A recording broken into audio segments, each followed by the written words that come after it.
I'm with it, I'm with it, I'm with it, I'm with it, I'm with it, I'm with it, hey, hey, I'm with it, I'm with it, I'm with it, let's get it. You already know that I'm with it. We already know that she with it. You know that my squad, we gon' get it. Yo, what's going on, y'all? Welcome to another episode of I'm With It Sports. I'm your host, Jalen. Alongside me is Scoob and Tones. Fellas, how we doing today? What up? Good to be back. Good to be back. Good to be back. I was on a little layoff. You know what I'm saying? Yeah, you was out here lounging. I miss working. Let me tell you something. Lounging is good for the soul. You know what I'm saying? Hey, man, you work hard. You got to play a little bit too. So, you know, it was good. You earned it. You earned it for sure. Yeah, it was good to be, a little vacay. But I really missed being with you guys. So I felt like I was borderline replaced, and I ain't like that. I'm just hey, don't miss no episodes then. Hold up. Before we get started, I just want to give another thank you to our special guest host last week, my boy Jared. Really appreciate stepping in. You know what I'm saying? Had to hold it down while you was out here lounging. You know, he did a great job. You know, we definitely got to get him back. I enjoyed the episode. We might get something with all of us on there, so that way it's just not when I miss, we have them. You know what I mean? But definitely shout out to the brother, man. He held it down. Hey, listen. Hey, fellas. What do they say in sports? Wait, what do they say in sports? The best ability is availability, right? You know what I'm saying? I was available. I just wasn't available. Right. Right. I was available. I just wasn't available. You know what I mean? I understand. But while I was gone, crazy couple weeks of sports, my guys. Yes, sir. And we got a full episode today, so let's go ahead and dive in it real quick. Let's start with the NBA, fellas, because I feel like that was the kind of NBA this past couple of weeks. I'm going to run through some transactions that happened real quick. If those guys who don't know this, you've probably been under a rock, but got traded for John Wall, so now John Wall is now in Houston. Guys react to that trade. Who do you guys think won? What's going on? Like, Washington won. I'm just telling you that now. Washington won. The reason why I feel like Washington won is because even though both have had injury issues, I'd rather count on Russ carrying me through a season, being durable enough to get me through a season. And I know he's going to bring 120% every night. Like, he's not going to be out in the club in DC. He might be in the club, but he's going to show up to work, though. You know what I mean? And he's going to show up to work in shape and ready to ball. I feel like he's going to push Bill out of the comfort zone that he got into with John Wall kind of being just the face of the franchise. And, Bill had to step up a lot last year. But I think with Russ now, he's going to really hold you accountable. So it's not just a Bradley Beal that's going to come, shoot the ball. He's going to hold him accountable as a player, as a team, as that second guy. So I think that's going to be good for Washington. He's back with Scott Brooks. You know what I mean? One of the coaches that really could not tame Russ, but get the most, I feel like, out of Russ. I feel like he was the most efficient under Scott Brooks. So I feel, and just with John Wall going to Houston, what does that look like with him with him and Harden? It's going to be with Boogie, though. Huh? He's back with Boogie, though. Kentucky days. That's true. This is true. What Boogie are we going to get? I'm excited to see Boogie, though. Don't get me wrong. But they're going to have to rely on Boogie a lot. Not Christian Wood. They did get Christian Wood. But they're going to have to rely on Boogie, though. Plus, you also got to think, what kind of John Wall are you getting, too? That's a big question. That's a good question. So that's where I want to hop in. Right there, Jalen. Thank you for setting me up. See, what y'all don't know is before the show, we don't talk about our answers at all, right? So I didn't know which way Scoob was going to go here. And I'm glad Scoob went the way he went because it allows me to be honest. You know what I'm saying? Sometimes I got to pick a point I might not necessarily 100% agree with to keep the show interesting. But right now, I get to be honest. Neither team won. Okay? All right? It was the most depressing trade I've ever, I got the notification and I just went, meh. I did the same thing, honestly. I'm like, meh. We moving money around. Okay, that's all it was. We're moving money around. Yep. If you want to be correct, okay, I'm not going to disrespect Russell Westbrook. Right. Okay, I feel like he has the Harden stench on him right now of that co-star who always looks bad because of Harden. Like, it's weird. You know what I'm saying? Like, everybody's a superstar when they get to Houston. Yeah. Then they play with Harden and they leave, and suddenly people forget what they were, right? Yeah, but Dwight Howard quick, was a superstar, wasn't a superstar, you know? But on the other side, too, Russ hasn't had the greatest track record with superstars either, though. Hold on. I'm going to fight you there. That's where I'm going to fight you, because that's what I was going to say. I was going to say his reputation isn't pristine. And boy, oh boy, who is the luckiest player in the world? Russ just keeps ending up with superstars, right? Like, just doesn't end up without a co-star. But him and Paul George did get along, right? The report that came out were that Paul George, when he signed that that max contract with OKC, they agreed to see what it was like in a year. If they didn't feel comfortable, they would work behind the scenes to get him traded, right? That's reports that came out from Brian Windhurst, and I think Tim McMahon and Zach Lowe also said that. So we can't put the whole Paul George thing on Russ, not at all. But your reputation is your reputation. You're right, Jay. His reputation, especially because of the KD situation, and now Harden and him were friends, so I'm confused on what went down there. There's a lot of questions, right? If you want to talk about an intensity, I mean, it's great for the box office in Washington, right? Their owner needs to make money whenever we're out of COVID. Like, he needs to fill up that stadium, and that'll definitely help. But does this help keep Bradley Beal? Do you know what I'm saying? Because if the reputation that Russ has with his superstar teammates is true, if I'm Bradley Beal, this is a one and done year for me, right? Like, I don't want to go back. So are we considering Bradley Beal a superstar? Are we considering Bradley a superstar? Are we not? Well, I've been on the Bradley. Jalen knows I've been on the Bradley Beal bandwagon when he was still dealing with superstar. No, not a superstar. Okay, if we want to say that word, superstar, we're talking about the LeBrons, Kawhis. That's a superstar. Bradley okay, if you want to take it there, then there's 4 superstars in the whole NBA. You know what I'm saying? Like, I agree. But Russ also isn't one of them, right? So I would say I will put him as a star player. Yeah, I will. On a caliber that I would put him above Russ, right? And what their skill set is in the modern NBA, Russ's inability to shoot in the modern NBA just doesn't lead me to call him a star of the highest caliber, right? Sure. So I still would say that Bradley Beal is the better of the two. So yeah, I would say you're more concerned about what Bradley Beal thinks about this trade than what Russell Westbrook thought about the trade. Here's my thing real quick.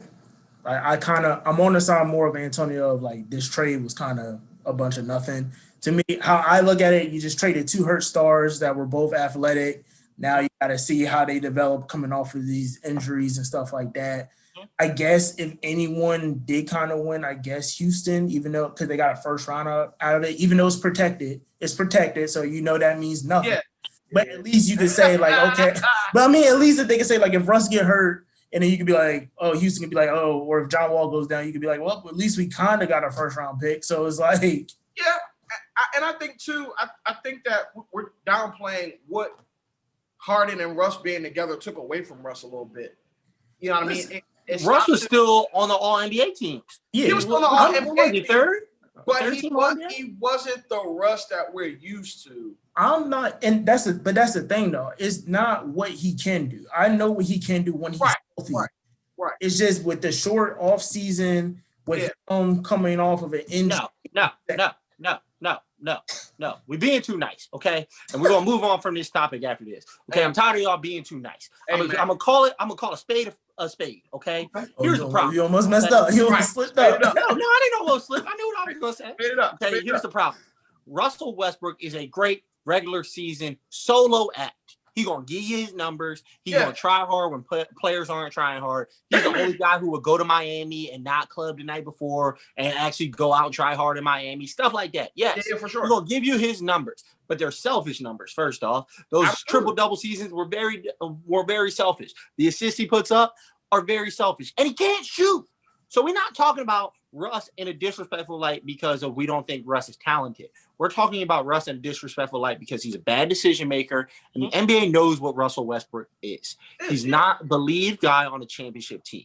Okay, so thank you, Jalen, for trying to be nice. Thank you, Scoob, for trying to be How was nice. I trying to be nice? All I was saying is trying to be nice to him. It's no. okay. I was saying he was no. I was saying we know he's good when he's healthy. That did not. He's okay when he's healthy. Good. But my thing is, okay, my point. Stop disrespecting Russ, bro. No, but my thing was though. No, but my Russ. thing was what I was going to say was most of his game is predicated off his athleticism, and because he's Absolutely. And I hate that. I hate that as a basketball player. So what I was going to say, because he has, we don't know how much bounce he's going to have left. We don't know how many games he's going to be able to outrun everybody on the court anymore. And plus, anyway, it don't matter because I'm just talking about the regular season because the Wizards aren't making the playoffs. And the reality is, like skill-wise, 90% of the people in the NBA rely on their athleticism. Like, there's not a lot of skill in the league. I'm gonna just keep it a bando with you, brother. There's not a lot of skill. A lot of those cats are pure athletes, right? So that makes it look like they're skilled at what they do when it's not. The rabbit hole doesn't go that much deep when you start going down individual numbers of what people are really good at. Okay. This is getting a little off the track. So I'm gonna end this. I'm back in my I'm on my because you try to make it seem like Russ is not a good player outside of his athleticism. I got my calm voice back on. And you're wrong. I got my calm voice back on. I'm just telling you, brother. This is going off the tracks. Just telling you, brother. Before we move on, all I'm gonna say is Scoob is crazy to say that these guys aren't talented. I didn't say that, Antonio. Please do not put words in my mouth, sir. You said besides I said that there's not a lot of skill. 90% of the league thrives off of athleticism, bro. Are you kidding me? Which is crazy to say because if you saw any of these guys in a gym that was not an NBA court where their confidence was fine. I'm not talking about pickup basketball, though, bro. We're not talking pickup basketball. We're talking about organized basketball that requires skill. I'm aware of what you're saying. I'm aware. Look, Scoob, I got my calm voice on. Okay, this is blasphemous right now. This is calm. Calm. Blasphemous, bro. You're not. Let's move on. That's good. Let's move on. Speaking of blasphemous, let's go ahead and move on to our next thing. We're sticking with the NBA though. Recently, these lists have been coming out from the ESPN. ESPN, I'm disappointed. Worldwide leader of sports have been putting out some crazy looking lists. We're going to start with one of them and then we're going to go into the other one. Again, real quick, they came out with a list of the top teams that are projected to make the playoffs for the East and West. The East is kind of like, all right, you kind of figured that was kind of what it's going to be. You know, it doesn't take a genius to kind of figure out what teams, right, as of right now, are probably going to make the Eastern Conference. But the one that caught my eye was the Western Conference. Okay. I'm going to tell you guys in order from 1 through 8 seeds where they had these Western Conference teams at.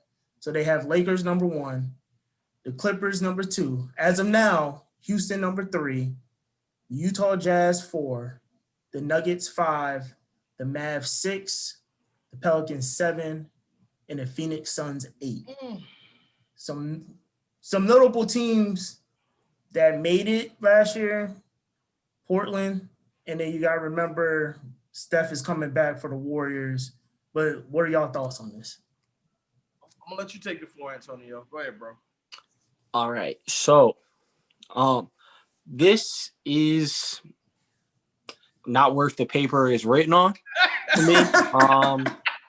So first off, rest in peace to ESPN. It's been going downhill for the past couple of years. I think it's about time we finally put the final nail in their coffin, right? Dan Le Batard is gone. You know, they losing talent left and right. Stephen A. Smith is forced to sleep at the studio. I feel like, you know, yes, it's bad over there at ESPN. It's bad. It's really bad. First off, I want to send my condolences to ESPN.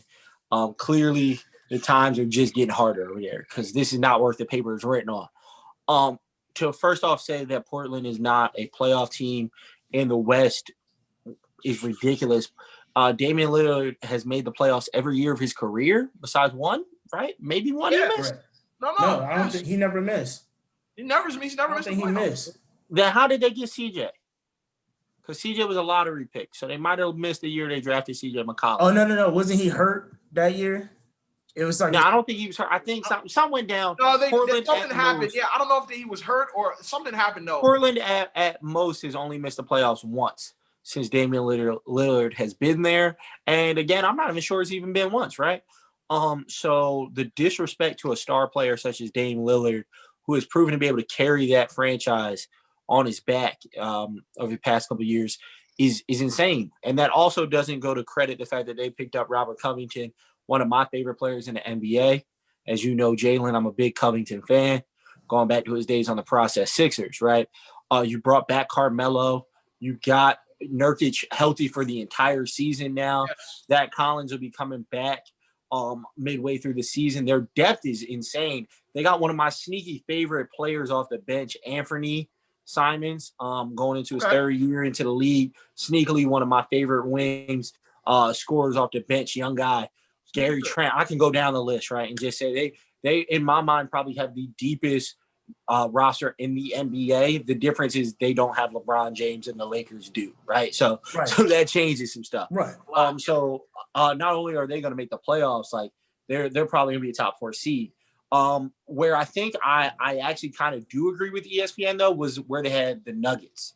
The Nuggets that low, losing a Jeremy Grant is a big time loss for them. Yeah. And also because of money, they had to let go Torrey Craig. Torrey Craig is a dog defender who, you know, he's not stressing about offensive looks and all of that. And then, as you said earlier, Jalen, it's a short off season, right? So everybody's now expecting Michael Porter Jr. to take a big leap, but he didn't have a whole off season, right? Exactly. And to be honest with you, he plays zero defense and he doesn't like to rebound. So, you know, is he going to get the shots he wants behind Jokic and behind Jamal? Is he? I don't know. Like that's the issue I have with him. I mean, he was complaining as basically a rookie last year in the playoffs about touches. Yeah. Like you know what I'm saying? And how's he 51? Well, we'll talk about that. We'll talk about that later. We'll talk about that later. But, you know, I agree. So the way I see the playoffs going, I do believe that it will end up being the Los Angeles Lakers in the 1 spot.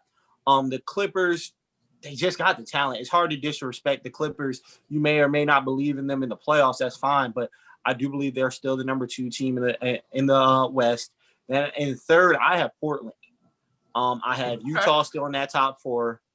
I have Phoenix as the 5th seed, replacing OKC because of CP3 and D-Book, right? Like it's hard not to say that. I got the Nuggets. I have the Nuggets having a down year. You know, that loss of Jeremy Grant's gonna be huge. So I got them coming in at what is that, 6, correct? Yeah. 6th seed right there.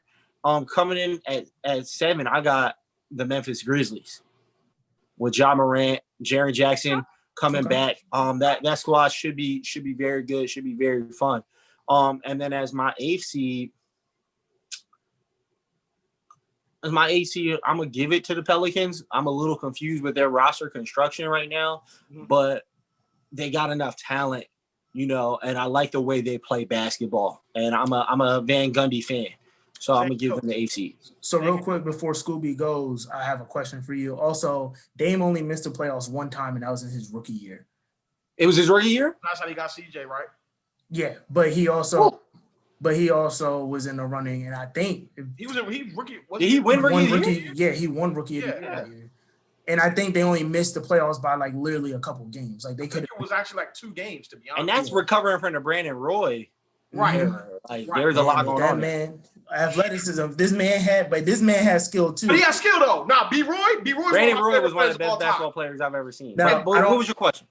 Because I didn't know, because I might have cut out. Did you have the Mavs in your top 8 anywhere? Oh! I'm sorry, Dallas. I'm sorry. Yeah, I was like, I was about to be like, I was going to agree with your list until you left out Dallas. Hold on. I got to do some rearranging. I apologize, Dallas. I apologize. And I'll make up for that in my hot take later, for real. So let me run it off real quick. I got LA as my top 2, right? You had Portland at 3. At 3, I had Portland. At 4, I'm going to put Dallas. Okay. At 5, move everybody else down. Okay, 1 spot. Okay. So no Pelicans. So no Pelicans on Yeah, your yeah. list. Memphis will be the AC. Okay. What about you, Scoob? I for the most part agree with Antonio's. I feel like New Orleans and Memphis can flip-flop either way. I feel like both of those teams are kind of in the same boat. Memphis doesn't have bad roster construction. They're just young, right? And they're building their team around a young star in John Morant. So I feel like it can go either way. Coaching might be the difference in those two teams. But here again, I agree. I mean, I think the Lakers are repeating, so Lakers are at the top for me. I don't like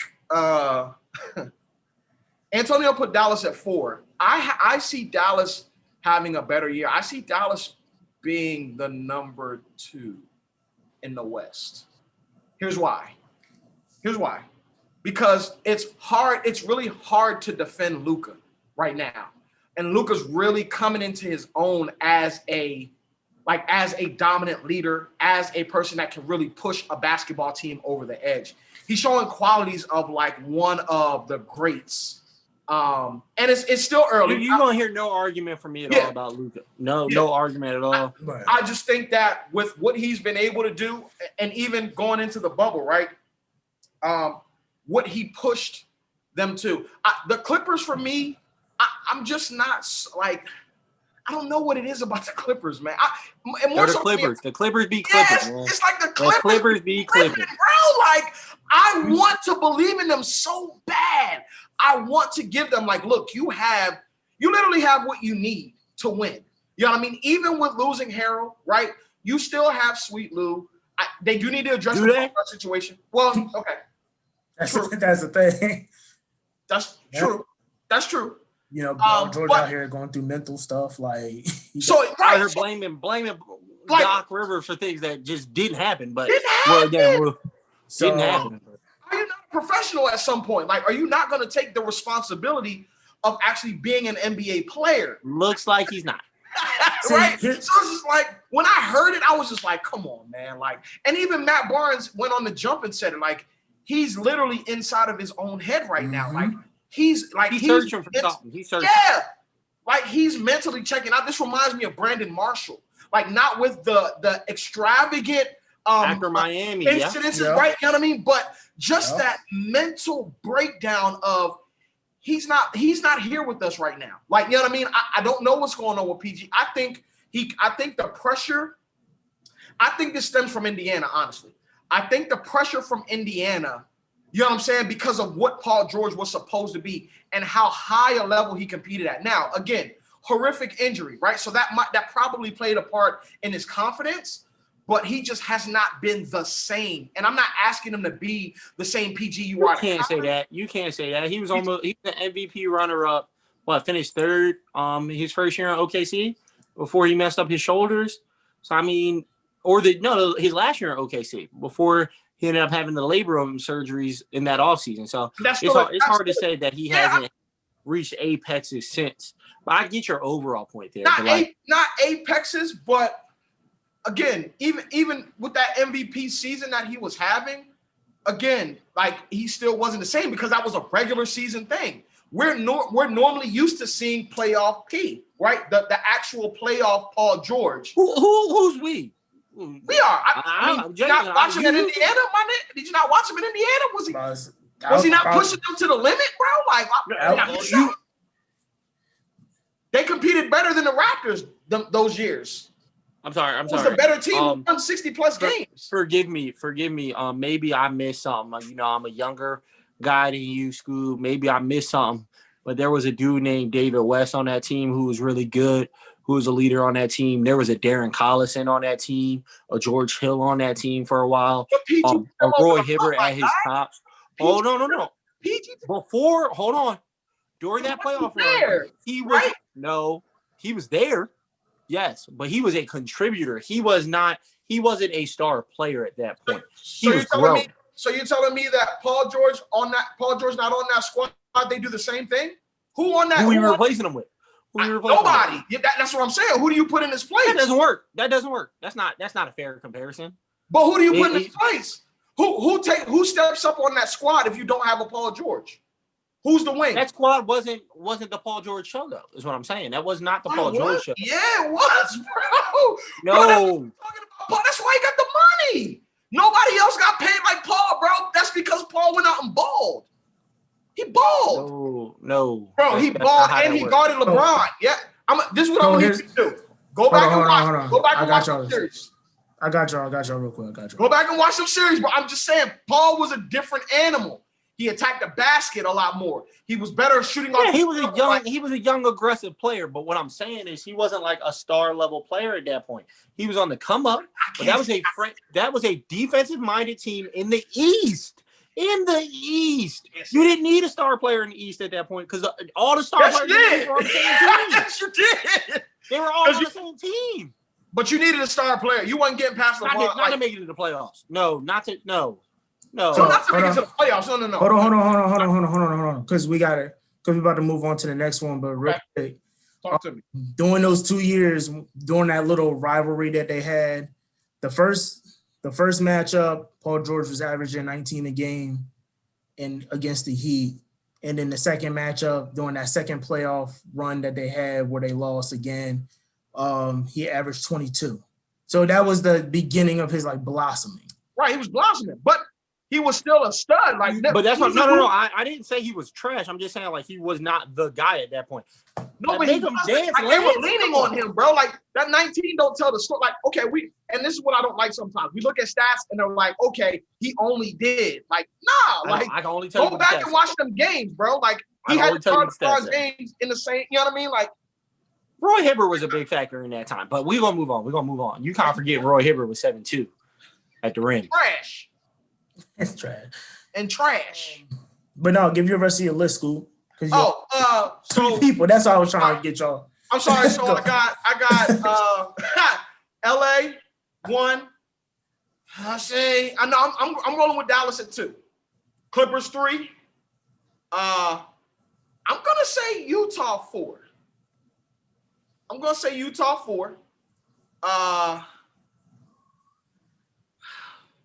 This is where it gets a little dicey for me. I don't know where to put Houston. I was gonna bring them up. If you didn't notice, they didn't make my list. They didn't make your list, right? They're not making my list either. All right, so put them where you want to, but yeah, it's your world. I'm gonna still say because James Harden is who James Harden is, I'm gonna keep them on my list. I'm gonna put Houston at 5. I'm gonna go Portland 6. No, I'm sorry. Nuggets 5, Rockets 6, Portland 7, and then I'm gonna say Pelicans 8. Over the Suns? Oh snap! I forgot about the Suns too. All right, let me backtrack. You made 3 lists, bro. I'm sorry. Got Suns. This man in the midseason list at this point. I forgot about CP, bro. I forgot about CP. So I'm gonna go Suns 4. Dang. Nuggets 5. Suns 4, Nuggets 5. Suns 4, Nuggets 5. Portland 6. You had Houston above Portland last time. I want Houston now because I forgot about the Suns. You know what I mean? What did I say? Oh, Houston. Portland 6. Houston 7. Houston 7, and Pelicans 8. That's what I'm sticking with. I don't see the Rockets not making the playoffs this year. I don't care how bad they are. I mean, I do. Who you got? It could happen. Right, real quick. Lakers 1. For my number 2, I actually have Portland. Really?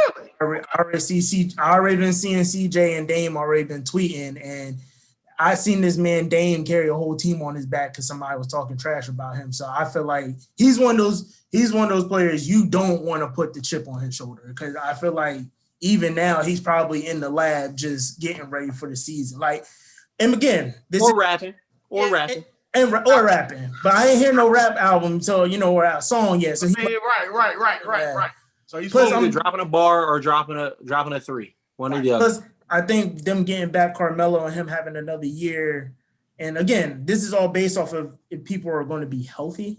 Yeah, for sure. So and there's, like you said, and Antonio made the point earlier, they have a deeper squad than people are giving them credit for. Oh, absolutely. I would agree. So you're talking about a quick turnaround off a playoff bubble and stuff, and some of these teams that were listed didn't have no break really.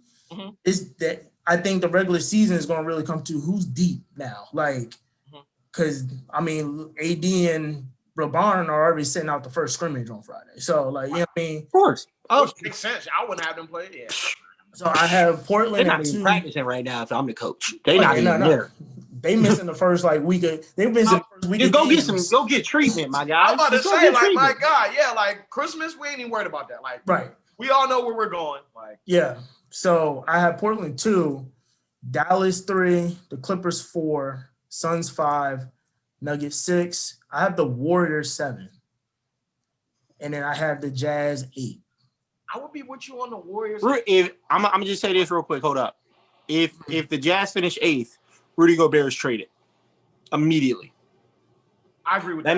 That means something didn't work out between him and Donovan Mitchell. I agree. And that relationship, which is already supposedly on the rocks, Rocks. That means something really went wrong with that relationship. And Mike Conley is definitely probably not there by that point in the season. That's all I got on that. But that's why I have them at 8, because they have so many questions. Even they got talent, but they have questions. Direct. But it's a lot of questions that got to come together. And the reason why I have the Warriors at 8, because although Clay is out for the season, I know everybody probably in the comments going to be like, "Oh, Clay not there."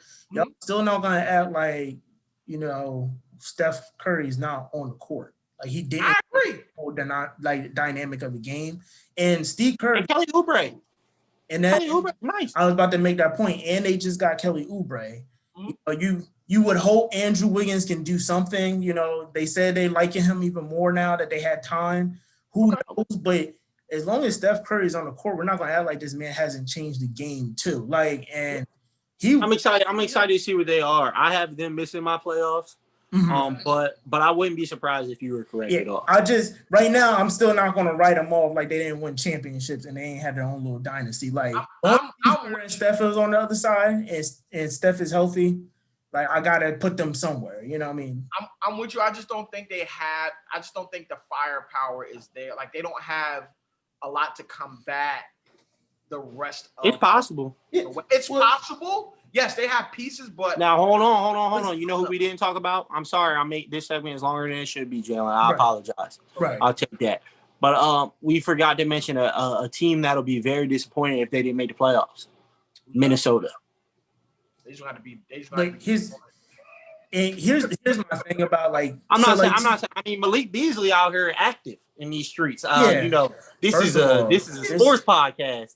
So we're not gonna get into all the gossip. But my guy, Malik Beasley out here playing above his weight class off the court, if you know what I'm saying. Bro, we're not gonna get into the salacious rumors of his personal life. Bro. We gonna talk about that. If y'all don't know, just look it up. Malik. Look it up. Just type in Malik Beasley and then possible divorce, and that's all y'all need to know. Man, Malik Beasley out here throwing haymakers off the court.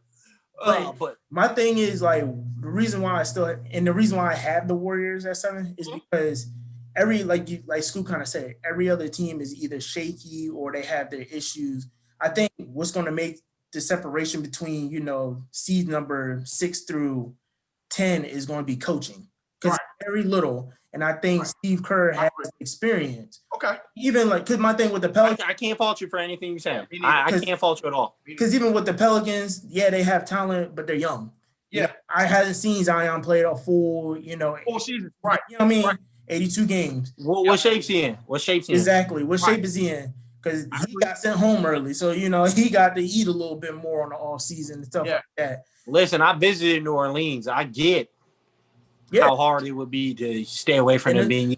That's all I'm gonna say. Right, Minnesota, very, very shaky in the locker room right now. Is can they play defense? Exactly. Can they play defense? Can they play defense? And is Cat gonna ultimately finally be the big man? Now, that's a big question. Now, I will say I do like Memphis, and it was hard to keep them off my list because I do too. I love how they play. They're a scrappy team. Yeah, and anytime you play hard and you're a disciplined team and you don't turn the ball over, that makes you Gonna be good, right. team. I'm just thinking the Jazz are finally going to Speaking of turning the ball over, it's time to move on to our next part. Yeah. Okay. Thank you for the perfect segue. So now, speaking of turning the ball over, we're going to talk about the NFC East. And two teams there that can't stop turning the ball over. And two teams that have somehow figured it out. So fellas, for those who don't know, I'm talking about how, okay, I'm saying this trying to hold back some tears, y'all, because I never thought I would say this sentence in the year of our Lord, 2020. In the year of our Lord. The year of our Lord, 2020. I'm on this internet telling y'all right now. Tell us. That the New York Football Giants are going to win. And the Washington Football Team, a.k.a. no logo team. No logo. Are in first and second place, respectively, in the NFC East. Wow. Controlling it. The Philadelphia Eagles and the Dallas Cowboys are in third and fourth place in the NFC East. My first question to y'all is, do you think the NFC East, a.k.a. the NFC least, finally has a couple teams who have decided to change the nickname of least? Do you think that one of those two teams can make the playoffs, whichever one you think, and can actually maybe do some damage in the playoffs? What are you guys' thoughts about the way the football team and the Giants are playing? So, personally, me, I think they were impressed. I'm not going to take away from their wins because the Giants did upset They upset Seattle, even though sometimes in Seattle. So in Seattle. So I'm not going to take away. And the Giants, we complimented some of their players on the defensive side. So it's not like they don't have something. Same with the Washington. They got a crazy front four. Because we sure as hell couldn't block against them. So I can't even say nothing about their defense. It's just I can see the Washington football team being more legit than the Giants. I mean, and that's only because their defense, that front four has been given not just, bad teams problems. They've been giving everybody problems. And although the Giants defense is good, their offensive pieces are not it for me. Like they just don't do nothing for me. It's a bunch of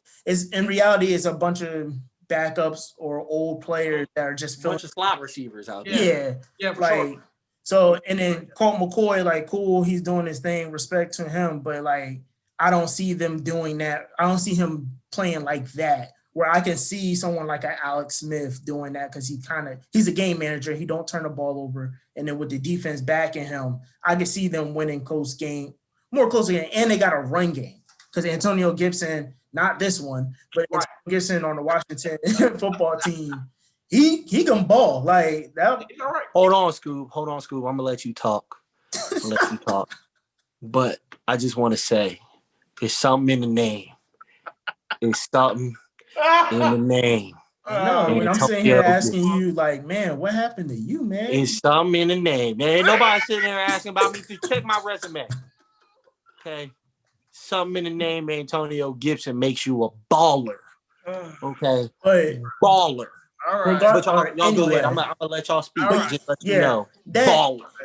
That and it comes down to kind of like what I said in basketball. Coaching plays a big factor, and let's not act like Ron Rivera don't know what he's doing. He's been in the Super Bowl before.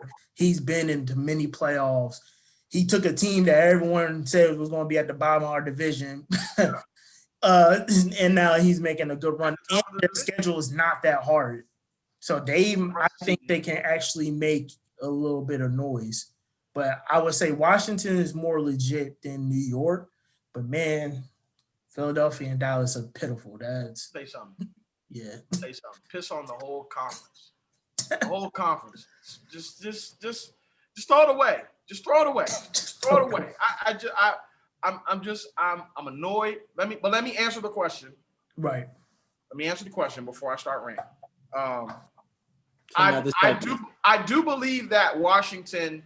I see Washington more so than the Giants, obviously, in the playoffs first. I mean, just a tremendous defensive display against Pittsburgh to the point where I was watching Pittsburgh march down the field on them before they did the goal line stand. I was watching Pittsburgh march down the field, and I was sitting there talking to my buddy, and I was like, man, like this could, like Pittsburgh was already up 7-0. Like this could really start to get out of hand if they score again. And then I watched this team literally shut them down. You know what I mean? 4 times in a row, stout run defense, amazing coverage, pressure on Big Ben, forcing him to make quicker decisions than he would like to, bottling up their best receivers in a, you know what I mean? Like they just played an all-around good defensive game, and I cannot scoff at that. I do think they're one and done in the playoffs. I do think they're one and done. I don't think that, but again, with Chase anchoring that defense, I think that they're going to be a bigger surprise than a lot of people were trying to give them credit for. And again, let's give a big kudos to Ron Rivera. I mean, talk about a pressure cooker situation. You know what I mean? Where you're literally stepping into a powder keg and not knowing what you're going to get. You know what I mean? Like you're on not only with just what the city needs, but what the actual football team needs as well, right? So you're juggling 2 major things, right? You got a city that's unhappy with management and how they've run things, the name, you know what I mean? And then the pressure for Ron Rivera to have to come in and literally be the person that turns this franchise around. Jay Gruden ran that franchise into the ground. And so for him to come back like this, I think is a testament to Ron Rivera. Again, like you said, we can't shake a stick at what he's been able to do, going to a Super Bowl, having the likes of Cam Newton, being able to help in his development. But the whole NFC East is trash. Let's just call a spade a spade. Before you go, Antonio, real quick. Also, not only to add on that, shout out to Ron Rivera, shout out to Benson Wright too, the new president of the Washington football team, who is a football player and also African American. I will say this before you go, Antonio. I will say though, the Giants did have a more impressive win to me. Hold on. No. Don't even go there. I'm gonna shut you down. Go ahead. Because while you 2 gentlemen talked about the nameless football team, and said that you're confident that they're going to make the playoffs, blase blah, more impressive, blase blah. I was listening. And y'all disrespected the Fighting Joe judges. Okay, so I'm here to stick up for the Fighting Joe judges. He lost that fight though, right? That's why he fired the coordinator, because he lost the fight. Like it's neither here nor there. Okay, shouldn't put your hands on the head coach. Allegedly, right. Allegedly. But listen, first off, Mama, I'm doing this for you. Okay, if you're watching this episode, I'm sticking up for your football Giants. Love you. Merry Christmas. All right, listen. Right. First off, I believe they had the far more impressive win going to Seattle with their backup quarterback, who has not won a football game since 2014 and who has not been relevant, I should say, in the football zeitgeist since he was at Texas, Colt McCoy. And they beat Seattle. Okay. Now, I'm not going to discredit what the football team did, but if you watch that game, how many drop passes did Pittsburgh have? I mean, Pittsburgh hasn't looked good for the past month or so of football. I mean, we're gonna keep a spade a spade. They should have lost to the Fighting Garrett Gilberts, right? Or whatever his name is. What's his name? What's your boy name? Scoob? Who? The dude who started against Pittsburgh. The AAF quarterback. Yeah, whatever his name is. I don't even remember his name. Okay. So they should have lost to him. Right. They should have lost to the Eagles, barring some weird questionable coaching. They almost gave up the win to Tennessee. Baltimore went in there with the COVID team and was down by less than 1 possession going into the last drive. So Pittsburgh has really been teetering on the brink of a loss for a while now. It was just their time, I would say so. Where Seattle's loss is just shocking for them. And what the big difference is New York beat Washington twice this year. So they right now have the higher percentage chance of making playoffs. You know what I'm saying? They have the head-to-head. Let's see what they do to close out the year against Dallas when they play Dallas next. Because if they beat Dallas, it's kind of a wrap on who has the strength of schedule in division. You know what I'm saying? They'll have more wins in the division. And I'm going to go out on a limb and say something I never thought I'd say in my life. Good job to Jason Garrett, right? Jason Garrett is the offensive coordinator there. Supposedly, I'm hearing rumors that that Joe Judge and him don't always see eye to eye, but you got to see the development he's made with Daniel Jones, and trying to get him to understand the possession ending in a kick is the best thing for them, right?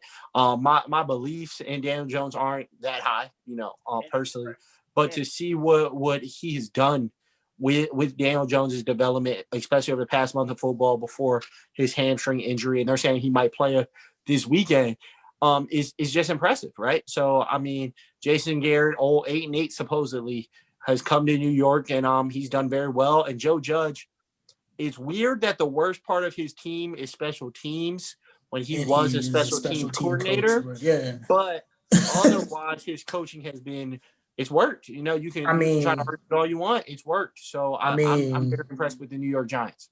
Matt Patricia was a defensive coordinator, and his defense was trash all the years he was with the Lions. So I guess it means nothing. It means nothing. No, I mean, listen, I'm not gonna. This is not one of those things I'm gonna argue with you. I just have mine going to Washington just more because of coaching. I believe in their defenses can be more consistent than the Giants, but at the same time, listen. It don't matter because both of our teams are out, so I don't really care. Like, our teams are out, and the whole division sucks. Now, if the Giants do make it, I don't feel bad for y'all, but because y'all just got rid of Jason Garrett, and if he takes if he goes with the team that makes it to the playoffs, that's like with no Saquon, no built-in number one receiver to do what they're doing offensively is just impressive. Impressive. But ultimately, I mean, you got to look at these things too. Like, how much film do they have on the players that are playing right now, right? So a good amount. Let's not go there. That's unfair. Those are vets on that team. They got Golden Tate out there, 10-year plus vet. Sterling Shepard, 4-year plus vet. Evan Ingram, 3-year plus vet. Like you got players out there who have been seen. And to be honest with you, it's the NFL. Having actual game film and tape on somebody. Ah! They have game film on these guys. Come on, Scoob. That's not fair. That's it. That's even quarterback Colt. Like, what film does Seattle have on Colt McCoy? Even though they didn't do what they were supposed to do. What film do they need on Colt McCoy? It's Colt McCoy. What film? No. What film do you need on Colt McCoy? You know who Colt McCoy is. I'm just saying it's hard to play with somebody that you don't see. Once you have it, it's just like Lamar. People see what Lamar was, and people are. We get it. You're sad that Jason Garrett wasn't the issue. I get it. I'm not sad. They're not making it out of the first round, so he's done nothing more than he's done. Old age wasn't the problem in Dallas. Listen, let's go ahead and go to our next segment then, since you already fired up. Yeah, I'm fired up, man. You already know this is our new segment called the Rant. One of us will go on a rant pretty much about anything, and you only get 5 minutes. So hold on, let me 5 minutes on the clock, Scoob. I don't even need 5 minutes. I don't even need 5 minutes. Just let me tell you something. Throw the whole NFC East away. Throw it away. We need expansion teams. Get everybody out. Everybody should be fired. I don't want to see anything else about the NFC East for the entire rest of the decade. I don't want to see it. We've taken a tremendous step back. Decade. Count them up. 10 years. Get them out of here. We've taken a tremendous step back. We used to be one of, if not the roughest division in football to go through, just because of how we used to beat up on each other. Now we can't even beat up on each other. We can't even do that. We're not even beating up on each other. It's literally deplorable. The way we've looked as a unit. We look bad as a unit. Normally, we kind of represent in a decent way. We got a couple teams, even if the standings, aren't in our favor on wins and losses, the division is usually tough. We don't even have that same aura anymore. We got a team that don't even have a name. You know what I mean? We got another team in Dallas, which is my team. I don't know what we're doing. Even though we lost Dak, we still have a comparable football team in a place where we should be winning games, and we can't do it. We just cannot do it. I don't know what's going on with our defense. Our front four sucks. Our cornerbacks are getting burnt all over the place. We just look terrible. Our linebackers are looking terrible. Can't stop. They couldn't stop a snot running down a baby's nose. You understand what I'm saying? Like, this is how bad it is. shout out to the teams. Let's go to the Eagles. Eagles, you're Super Bowl champions a couple years ago, for God's sakes. Super Bowl champions. You beat a dynasty. Huh? Yeah. Be ashamed. Be very ashamed. Because at least for us, we didn't have nothing. We didn't have anything to hold on to as the Cowboys. We were in the playoffs and out. Y'all won a Super Bowl. And after that Super Bowl, Dougie P, oh my gosh. Like, I don't understand it. Shout out to Jalen Hurts finally getting a shot. What happened to Carson Wentz? Like, Carson has totally regressed. I mean, totally regressed to the point where it's starting to be like, did the Eagles make a mistake in drafting him? So for me, oh yeah. Did they make the mistake in drafting him? You can't not. I don't care. I don't care. Did they make the mistake? I can question that because I don't know at this point. I don't know. Now, are they taking the season, giving Jalen the opportunity to come in and play, or are they just benching Carson because he's been playing that bad? I mean, I don't know. I don't know. Zeke, I'll go back to my team. Zeke, son, I'm looking for you, brother. Where you been at? Where you been at? I mean, can you find the hole, please? Can you run through it, scamper for a touchdown or two maybe? I don't know. Pass block, I don't know. Get active. But you have not been the same player. Eagles D, what are we doing? What are we doing? What are we doing? What are we doing? You played good, but this is not the Eagles team that I'm used to seeing. And I hate saying this. I hate it. But I miss the old Eagles. Trash talk ain't even the same no more. It ain't even the same. We got literally 2 Eagles fans and a Dallas fan on here. We can't even talk trash to each other. What do we have to talk about? What do our games mean? What is anybody excited? Do we even know when we play next? I don't, because guess what? I don't even care. I'm not even watching it. I don't care. I don't care to watch any NFC football for the rest of the year, even possibly next year. I don't know. Because, again, what do we have to look forward to? The Giants and the Redskins being on top of the division? You can pause me all you want. What are we looking at? What are we looking at here? Football team. We're looking at the football team. The team without a name, and the Giants, shout out to moms, but the Giants being at the top of our division. When is the last time that's happened? I'll wait. When was the last time that happened? The Giants and the Redskins being at almost the top of our division, running the division. It's always been us. It's always been us. Those are gimme games. Now, they're not even gimme games. Like, we literally got to go into Washington and play. We literally got to go into Washington and play. So throw the whole NFC East away. I'm sick of watching y'all. I'm done.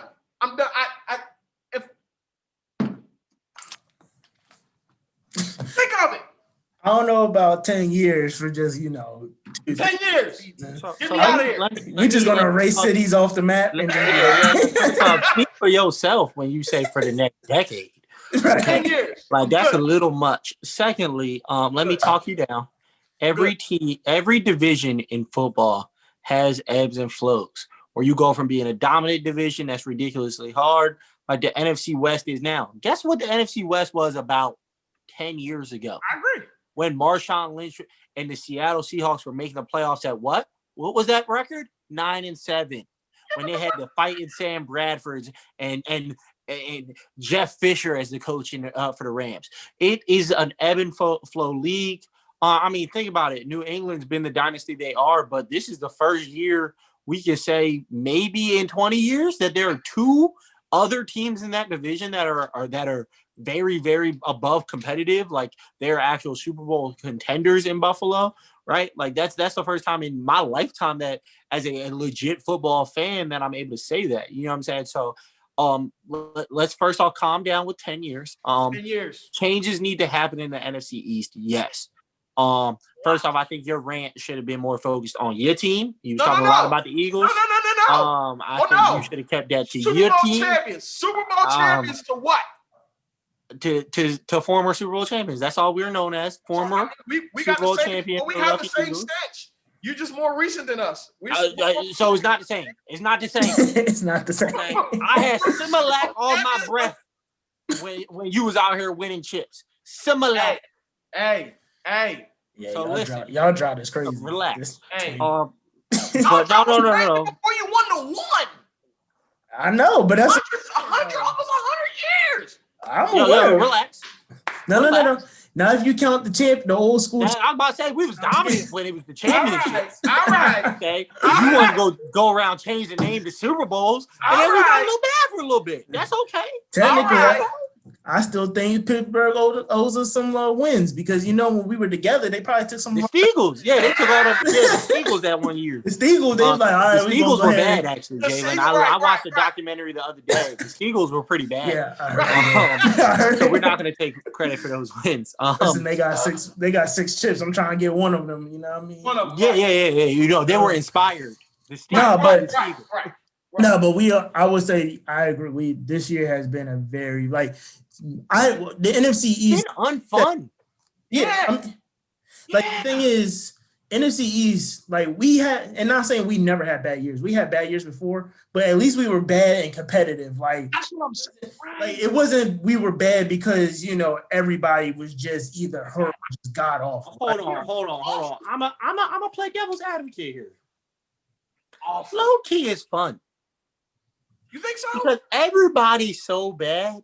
Right. It's annoying. Because think about it, Scoob. In a normal year, right? Your Dallas Cowboys had a record this bad, right? Mm-hmm. They're mathematically eliminated. Nothing matters. You're just done, right?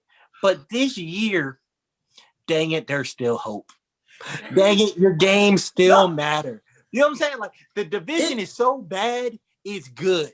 In terms of in terms of that, yes. But it's just so bad watching the product. Hold on, but think about it. If this division wasn't this bad, Alex Smith wouldn't be starting a quarterback for the football team. Ron Rivera benched Dwayne Haskins because he said, hey, I believe my team has a chance to make the playoffs because of how bad that division was. Right? A lot of things would be going differently if this was a different division. I'm with you. As an Eagles fan, I'm not having fun watching the same football game every weekend. Go ahead. But I believe you can almost see it as the other side. It's an accident waiting to happen, like Dallas. All that you said would have been great if I was a Washington fan, but I don't care about that. Right. Yeah. Or if you're a Giant fan, same. Or if you're a Giant fan, if you're one of those two fans right now, you're like, yo, it's exciting because selfishly this sucks. Because first of all, the Giants haven't been to the playoffs since 2011. Thank you. Since what? Yeah, no. Yes. Hold on. No, 2011. They made it with Yachtgate. That was after 2011. If we're counting wild cards as a playoff, then yes. Then 2016. What, are we counting playoffs as playoffs, Jalen? You're not going to just sit here and disrespect the franchise. They were 11-5 that year. But it was a wild card game and they lost it though. That's what I'm saying. That was Yachtgate. Remember, they was 11-5 and they lost because Odell and them was out here. Wait a minute, and that was they won the division that year. But that was a playing game though. No. How did they win the division and get in the wild card game? Right. Yeah, they were the higher seed. Or was that the divisional round? I'm trying to remember. No, it was a wild card game because they played. Yeah, but they were the higher seed. They left New York. Remember, it was. I know there was the yacht gate because that's when they all got in trouble. Yeah, that was Odell. Yeah. Victor Cruz was still somehow, I think, around. Yeah, they won first place. Yeah, they won the division. Oh, well then I guess 2016, but before that 2011. All right, that was 2011. No, I thought 2016. I thought that was a wild card game. That's why I was just. No. They won the division. And they were actually pretty solid that year. And then the yacht gate incident happened. But all right. Enough with bad football, and let's move on to our next segment, in which I'm about to fix bad football. That's right. We're moving on to my favorite segment, Wish I Could. For those who don't know, Wish I Could is a segment where one of us gets to pretend to be the GM of a sports team and say what we wish we could do in order to fix that team. All right, now y'all have no idea who I'm about to pick, do you? None. No, I don't. Coming out of left field here. No, I don't. Coming out of left field. Y'all ready? Yep. Y'all ready? Now, I wasn't sure who I was going to pick myself. I limited it down to 2 teams, and I decided this is where I'm going with it. I'm the new general manager of, ready? The Chicago Bears. All right, it's time for me to fix the mess that's going on in Chicago. Oh, yeah, Playboy, you didn't think I had it in me. Y'all thought I was just. You want to take on the Chicago Bears, I'm bro? taking over the Chicago Bears. Let's hear okay? it. Let's hear You it. want All that right, stress? so- Go ahead. I'm not stressed. I'm fixing it calmly. Fixing it very calmly. Bring Joe Forte back. Okay, I'm sorry. So listen. This is what's gonna happen. Antonio Gibson, new GM. I got introduced. I shook some hands. I kissed some babies. You know, this is a post-COVID world, of course. I'm talking about. I'm going in with a high draft pick because I'm under the impression they're about to lose out. Okay, they're about to lose out. First thing I do is I walk in there and I fire everybody. Okay. Everybody's fired. Matt Nagy, go. Okay, go be the QB coach over in Kansas City again. I don't need you here. You're gone. Okay, whoever your D coordinator is, bye-bye. Right. Mitch Trubisky, pack your bags. You're out. Nick Foles, you should retire. Okay, because you ain't playing for Chicago again. All right, so I've cleaned house completely, got rid of the stench from the past team. My first thing is I sit down with Allen Robinson and I work out a new contract for him. I don't want to franchise him.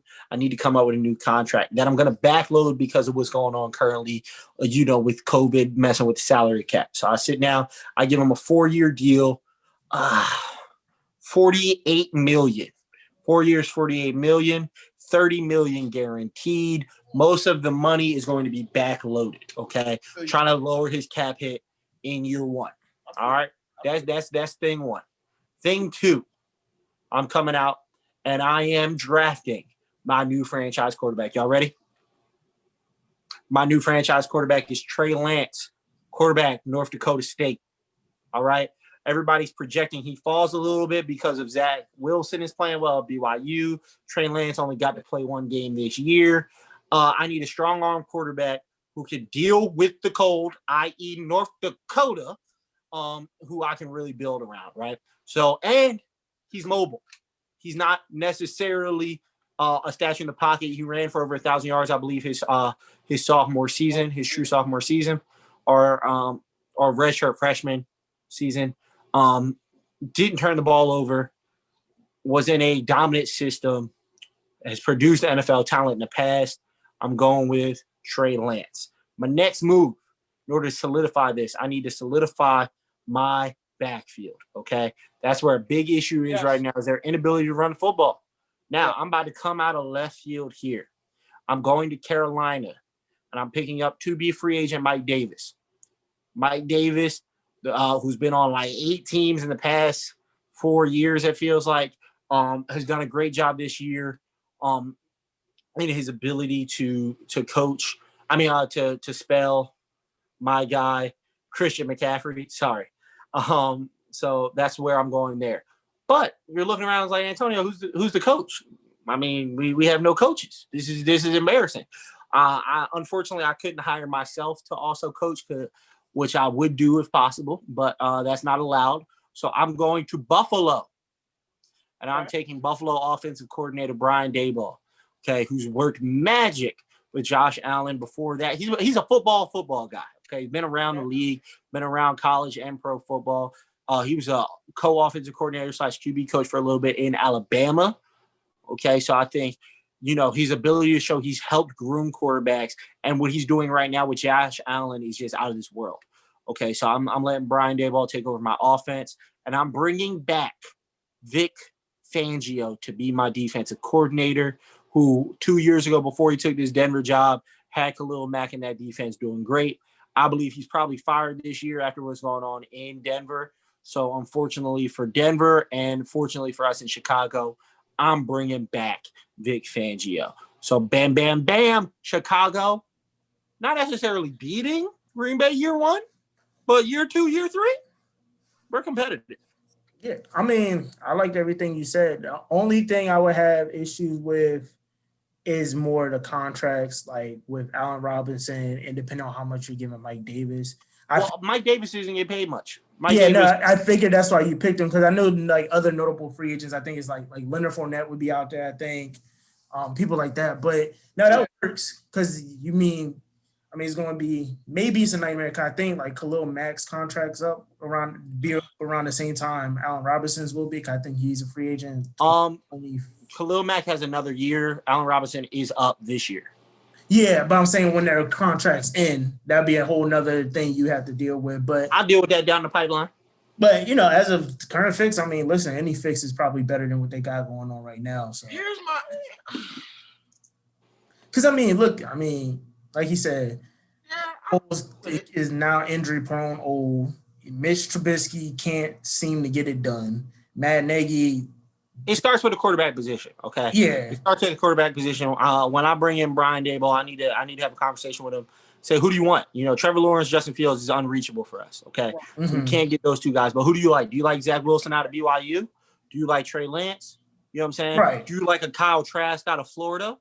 A Matt Jones out of Alabama? Who's the guy you want? But you need a change there, and you need a change the coach too, because Matt Nagy's not getting it done. That's what I'm saying. So I want to marry my quarterback with my coach.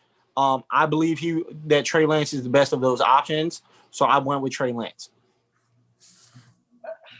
Can we just talk about the flop of Scoob? Lean forward. We can't hear you. Yeah, Mike. My bad. Can we just talk about the flop of Trubisky's draft? Like, look, they messed up. Listen, but the problem is if you harp on the mess up, you can't fix the future. Yeah, okay, right. I'm aware that my predecessor at GM picked the wrong guy. And he traded up one spot to do so. It's embarrassing, okay? It's a black mark on the franchise, but I can't go back and fix that, right? But I can give him a new starting quarterback. Patrick Mahomes, Deshaun Watson, both on the board. Probably shouldn't have taken Mr. Trubisky, but they did. But what? I would have even took Myles Garrett, man. Like Myles Garrett was number 1 overall pick. He was a number 1 overall. I'm sorry. He was number 1 overall. Mitch went number 2. I'm sorry, but man, like anybody. Listen. All the teams probably got that kind of a draft, though. Like, listen, at some point, we acting like Patrick Mahomes was the number 1 pick. Okay, a lot of teams missed on Patrick Mahomes, including Cleveland. Okay, so let's not, and same with Deshaun Watson, right? So let's not make it seem like it's a one-way argument in that point. I agree with you. They messed up. It was a mess up. But Cleveland needed to address the defensive issues more than. No. They needed a quarterback, but they didn't believe any of them were the guy. They had 2 first-round picks. They just didn't believe either one of them was the guy. They were dumb. Listen, I think it only looks really bad for Chicago because when they got Mitch, they was so heavily oh, this is the guy who's going to be the guy. Yeah. That's what makes it look so bad because I remember even Bears fans, they were. Mitch Trubisky played 10 games in his college career and wasn't accurate. It wasn't accurate. That's my point. All. But they thought they just drafted the next savior. They were the next Tom Brady, we got him. Well, that's the problem though with any quarterback who's going to get drafted to a Chicago, right? That quarterback's coming in with immense pressure of being the savior. At least with me taking Trey Lance, he's won a national championship at his level, played at the highest level you can at that level of college, right? With the most dominant program. So he's used to winning, right? He's going to carry himself with a level of swagger, I believe, that'll really help be infectious to that franchise. That's my hope. Can I be devil's advocate real quick, though? Go ahead. All right. So I'm with you when you say he's played immensely well at his level, won at the highest level at his level. But the thing that sticks out to me is at his level. Carson Wentz was an MVP candidate in 2017 coming from that franchise. And I'm glad you said that. Said that. Because what are we talking about with Carson Wentz right now? Where's he at? Parked. First off. He's parked. I'm going to take you I don't care. He's parked, Tonio. Tonio, he's parked. No, I'm taking it 2 places. I'm taking it 2 places there, right? So, if I get a season out of Trey Lance like I got out of Carson Wentz in 2017, then it was a successful draft pick, period. Right? Because he said, hold on, let me talk. Let me explain myself. Because he reached levels in that season that most quarterbacks in this NFL haven't, right? He was an MVP candidate, had his team in first place in the NFC. That's a level that as Chicago, if we're able to get there, I don't know. There's no violin playing. I'm saying if we're able to get there in Chicago, that'd be great, right? That's what we're looking for, to have that level of success. 1 year productivity? That's what you want? I'm not even going to go into the fact that you're making an asinine comment saying 1 year of productivity when the man last year put up 4,000 yards, 27 touchdowns, 7 interceptions. If Mr. Trubisky could do that for 1 year, they'd be happy right now in Chicago, right? So productivity and you're parked. Hold on. And the year before that, completed over almost 70% of his passes and had 20 touchdowns, 7 interceptions again. And he's parked. And he's cool. Cool. This is a what have you done for me lately league. But you're also comparing Trey Lance to a player who he's not. Do you know what I'm saying? So you're saying they're the same. They came they came to the same school. That's not the same player. Carson Palmer and Matt Leinart both went to USC, but Matt Leinart wasn't Carson Palmer, right? Didn't have nearly as successful of a career in the NFL. Matt Leinart always. Let's not even do the USC. Matt Leinart was a bust. Also had Reggie Bush and Lindell White in the backfield. Like, what are we talking about here? What I'm saying is they both went to the same school. They both were first round picks. Vince Young, but go ahead. All right, I'm listening. Oh, I can say the same thing about Joe Burrow and Jamarcus Russell then, right? They both went to LSU. They were both Heisman Trophy favorites. Joe Burrow won it. They both won a national championship. And Jamarcus Russell was Jamarcus Russell, and Joe Burrow is Joe Burrow, right? So you can't compare two different people, period. It doesn't work. It won't work in this league. Anyway, I can say the same thing about Justin Fields then, right? Justin Fields at Ohio State. I can name the 18 black quarterbacks who've been at Ohio State who have been busting the league. Terrell Pryor, Aaron Smith, JT Barrett. You know what I'm saying? But we're not saying that about Justin Fields. So it's unfair to compare. It's not unfair to say because you just made the point. If there are the point I just made went to Ohio State, ultimately the system makes those players at North Dakota. No, but we're not begrudging. We're not holding Justin Fields back because of the fact that he played at that system. Nobody is downing him on a scouting report because Ohio State has a good system. Nobody is at all said the same thing about Joe Burrow. Nobody's at all downplaying these players. It's off of your talent. My name's Donald Walker, and I want to know what happened to Dwayne Haskins. Cardell, what happened? The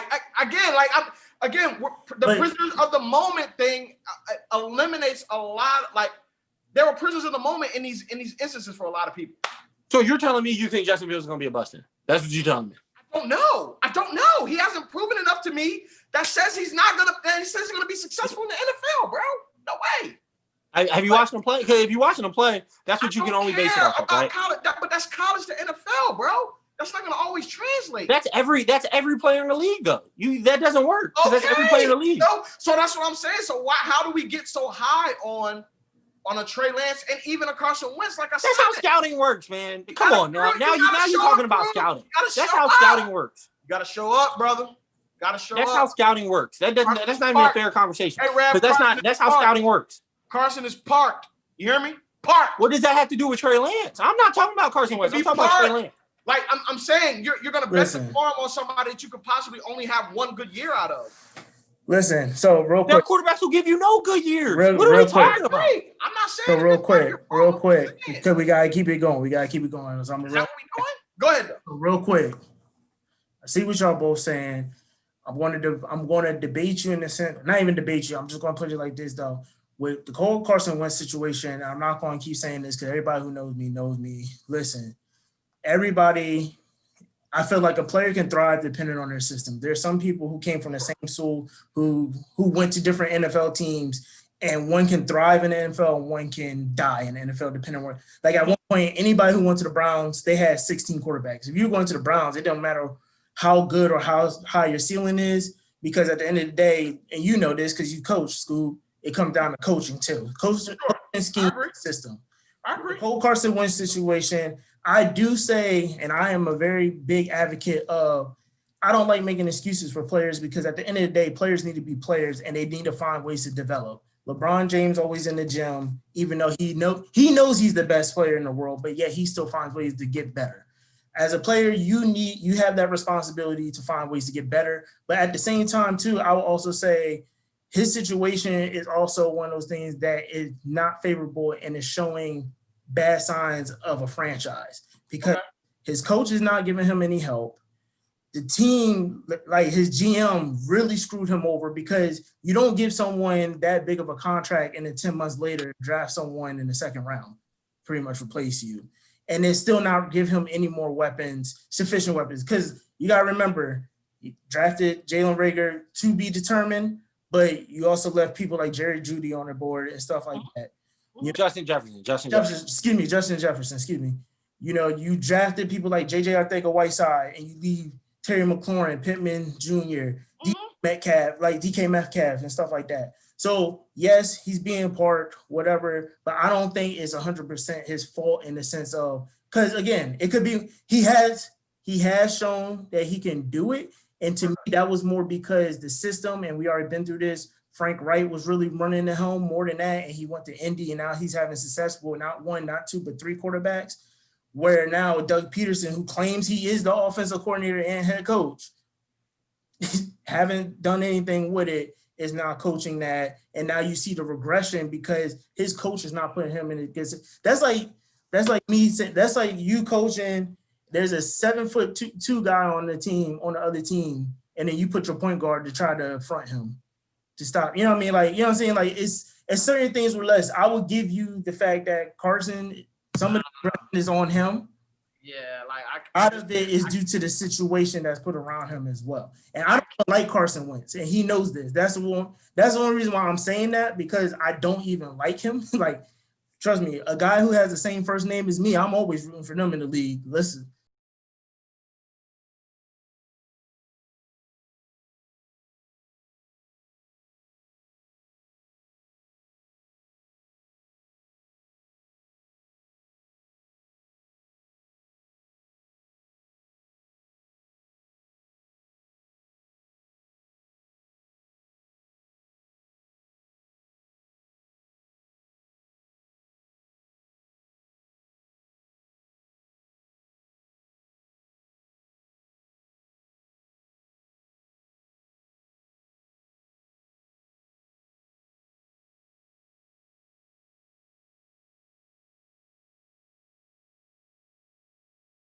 Last segment is now barbershop takes. Y'all already know how it goes.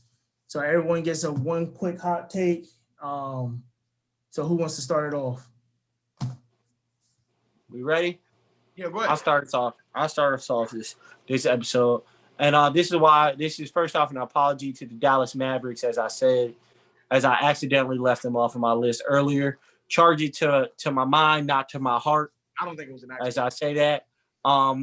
My hot take is that Luka Doncic will be the MVP of the NBA this season. Okay. MVP of the NBA this year will be Luka Doncic. No more needs to be said about it. Best player on his team, one of the best players in the league, Luka MVP. I mean, yeah, I'm cool with that. I mean, if the guy who says I don't want to guard the best player on the other team can win the MVP, I mean, listen. Man. Go ahead, Scoob.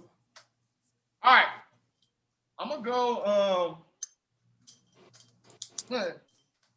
man. You weren't ready? No, it's not that I wasn't ready, man. I think that I'm going to go to boxing. I'm sorry. I'm going to go to boxing. I think that if Pacquiao and Errol Spence fight, I think Pacquiao has a shot to beat Errol. Here's why. A shot? We talking hot takes here. Don't tell me he got a shot. Is he winning or is he not? He's winning. He'll win. Right. Pacquiao out here, he got a chance. First of all, I mean, that's giving him a lot there, giving him a shot to beat Errol. I think Errol will. Normally, I think Errol will punch all over him, but I feel like what I watched in the ring with Errol, he knocked a lot of the cobwebs off in this fight. But what I did see from Errol was a little bit of hesitancy to really, really let his hands go. And I think that Pacquiao has enough confidence being an older, more experienced fighter and being in those kind of crunch situations where I think he could really, really bring it. Danny Garcia he out-psyched himself in that fight. You know what I mean? Because honestly, he had the opportunity. He let Spence walk him down too much. I think that somebody needs to walk Spence down, and I think Pacquiao would be that guy to be the aggressor in the fight. That's me. I think Pacquiao round 6. Okay. We're going knockout. Pacquiao round 6. Knockout? TKO. Okay. TKO. I don't think Pacquiao has the power to knock him out, but I think he has the power to knock him down multiple times. So for me, Pacquiao wins a fight with Errol Spence. You heard it here first. Hot take. See me. And I dare y'all to say something in the comments. So my hot take is kind of in the NBA too. But I'm going to go with a different player. I think the player who will win MVP this year will be Joel Embiid. What? Bye, guys. Why do we keep doing this every week, yo? Every week. No, because what you're doing is you're setting my Sixers up. I'm tired of it. No. I'm not holding back no more. Okay, we were supposed to be friends. I look at you like a brother. You said let's do this podcast thing together. I'm like, yeah, sure, cool, Jalen. Like, let's go, let's hop on, let's do this. And you come on here every week and you set my Sixers up to not meet expectations. And for been like your third. Bro, you even hear the reason why though, bro. No, I'm tired of it. Okay, I don't need to hear the reason why. Bro, listen. Here's why. Because one, I don't think this James Harden Sixers trade going through. Okay. I don't think there's trading Ben Simmons yet. Now that they finally actually got the pieces for him to thrive, I think they want to really get this whole, Joel Ben Simmons test run out, like test run a go. Two, I think Doc is actually going to utilize, he's known to be able to coach big men. He had a Kevin Garnett before and stuff like that. I think he's actually going to make and utilize JoJo the way he is. And the way this team is constructed, most teams can't double team him no more. Like that was the kind of one thing that kept him off the block. But now that you can't really double team on that team, like anyone on the team, who in the league is? No. Let me finish. I'll let you do your take. Alone. But you know what I'm saying? Like, what big man in the league outside of Marc Gasol because he played old head defense and his knees don't work? What big man in the league Joel Embiid low like that? I can wait. Name me one. What, that can guard Joel Embiid? Yeah, 1-on-1. Leave my Sixers alone. I'm not gonna say anything negative about Joe. I hope he wins MVP. And see, but my you thing, coming on here to set up a narrative to get my Sixers looking bad. Here's the thing. I'm not even going to acknowledge him, Scoob. You're gonna Max Kellerman my Sixers. You're gonna come on here and Max Kellerman my Sixers if we don't live up to your expectations. The biggest key. The biggest key to this whole take is because my biggest thing with JoJo is he would never show up next season in shape. This man has been running, working out, been posting workout videos. Leave my Sixers alone. Nobody's supposed to know about that, Jalen. Leave my Sixers alone. You put it on the ground, though, bro. Then tell the Sixers to stop posting videos. Nobody worried about the Sixers this year. They could post that in secret and nobody would care. This is the problem with Ben. Tired of you. No. You done with these hot takes about the Sixers. The Sixers kept posting pictures of Ben Simmons taking jump shots, and then we're not talking about that. They did. Okay, we moved on from that. And it wasn't the Sixers posting it. It was not the Sixers posting it like that. They did post it one time though. Oh, I was about to say they didn't post it. They did, but most of those wasn't bad. Most of them wasn't the Sixers. Okay, but we done with that. Okay, I'm tired of you talking about my Sixers. Hey, so listen, hold on. Before we end this episode, I got a major announcement. Okay. Major announcement. So officially, starting with this episode, the podcast will be on Spotify and on Apple Podcasts. Catch us wherever you listen to podcasts. If you want to see my pretty face, because I know pretty, you can still watch us on YouTube, IGTV with the clips. But otherwise, we are officially on WIt IT Sports podcast, Aurum Entertainment Podcast Network coming soon. But I'm really, really excited to announce that. And also, I got another major announcement coming. Our next show will be airing starting next week. We got a new show coming out called Politics in 5. It's going to come out next week.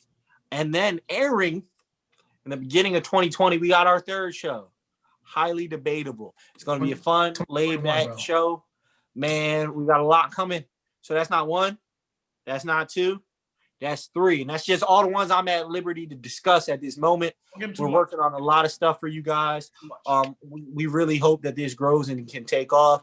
And I'm excited for the vision that we got coming on. But I just wanted to talk Please be on the lookout for Politics in 5. It'll be dropping at the beginning of next week.